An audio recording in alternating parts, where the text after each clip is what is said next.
Halo semuanya, perkenalkan namaku Melita Mulyani. Pada video kali ini, aku mau ngebahas tentang informasi nilai gizi atau nutrition fact. Seperti yang kalian ketahui, nutrition fact itu biasanya ada di kemasan makanan dan minuman. Ini adalah contoh tabel informasi nilai gizi pada abon sapi dan cookies di minimarket. Tabel informasi nilai gizi ini memuat informasi mengenai kandungan zat gizi dalam makanan dan minuman kita. Jadi penting loh membaca informasi nilai gizi. Dan berikut adalah cara membaca informasi nilai gizi yang ditulis oleh Kementerian Kesehatan. Nah, setelah tahu cara membaca informasi nilai gizi, gimana sih cara bikinnya? Mari kita coba! Produk pertama yang akan kita buat tabel informasi nilai gizinya adalah abon sapi. Ini adalah definisi abon sapi menurut Per BPOM nomor 16 tahun 2020. Dari Per BPOM tersebut, kita juga dapat mengetahui nilai kandungan gizi untuk tiap 100 gram abon sapi. Dan juga takaran saji yang disarankan, di mana takaran saji untuk abon sapi adalah 10-25 gram. Untuk perhitungan selanjutnya, kita anggap takaran sajinya 25 gram ya. Yuk kita lanjut ke perhitungan. Langkah pertama, hitung nilai gizi untuk tiap takaran saji. Nilai kandungan gizi yang kita dapatkan di Per BPOM tadi kan untuk tiap 100 gram, sedangkan takaran sajinya adalah 25 gram. Angka yang termuat di tabel informasi nilai gizi itu adalah untuk tiap takaran sajinya, maka kita perlu menghitung jumlah kandungan gizi untuk tiap takaran saji dengan rumus sebagai berikut.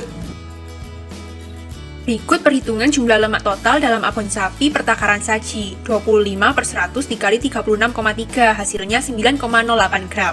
Lakukan perhitungan yang sama untuk semua zat gizi, dan berikut tabel hasil perhitungannya.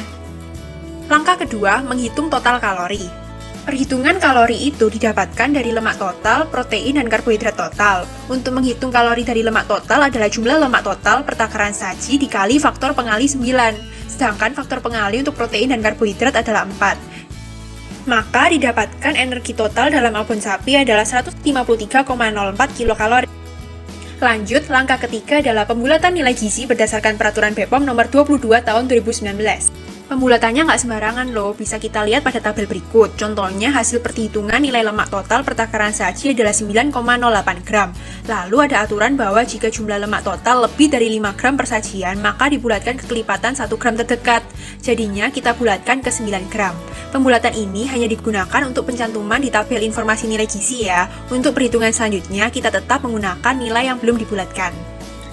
Langkah keempat, perhitungan persen AKG berdasarkan acuan label gizi yang terdapat pada Perka BPOM nomor 9 tahun 2016. Rumus yang kita gunakan untuk persen AKG adalah nilai gizi per takaran saji per acuan label gizi dikali 100. Berikut perhitungan persen AKG lemak total pada abon sapi, dan lakukan perhitungan yang sama untuk semua zat gizi. Langkah terakhir, pembulatan dan aturan pencantuman persen AKG berdasarkan Per BPOM nomor 22 tahun 2019. Untuk aturan pembulatannya dapat dilihat pada tabel berikut. Nah, setelah selesai menghitung, yuk kita lanjut membuat tabelnya. Format yang kita gunakan adalah vertikal, dengan luas permukaan label lebih dari 100 cm persegi. Ada beberapa format lain yang dapat dilihat pada Per BPOM nomor 16 tahun 2020. Produk kedua yang akan kita buat tabel informasi nilai gizinya adalah cookies. Berikut adalah kandungan gizi yang terdapat dalam 100 gram cookies dengan merek Chips Ahoy yang dapat kita temukan pada website USDA.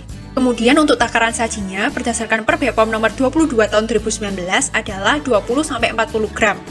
Sedangkan berdasarkan USDA adalah 22 gram. Jadi kita anggap aja takaran saji cookies ini adalah 22 gram. Sekarang yuk mulai menghitung dengan cara yang sama seperti abon sapi yang tadi. Karena takaran sajinya adalah 22 gram, maka rumusnya adalah sebagai berikut. Berikut adalah hasil perhitungannya. Kemudian kita hitung kalori, sehingga didapatkan energi total cookies adalah 108,97 kilokalori. Selanjutnya kita lakukan pembulatan nilai gizi sesuai ketentuan seperti pada tabel. Lalu kita lakukan perhitungan persen AKG dengan rumus seperti perhitungan persen AKG untuk abon sapi. Dan kita lakukan pembulatan dengan hasil sebagai berikut. Untuk persen AKG kalsium dan kalium tidak dicantumkan, karena syarat persen AKG untuk vitamin dan mineral yang dapat dicantumkan adalah minimal memiliki nilai 2% per sajian. Jadi deh, berikut adalah tabel informasi nilai gizi dari cookies. Sekian bahasan kita kali ini, terima kasih.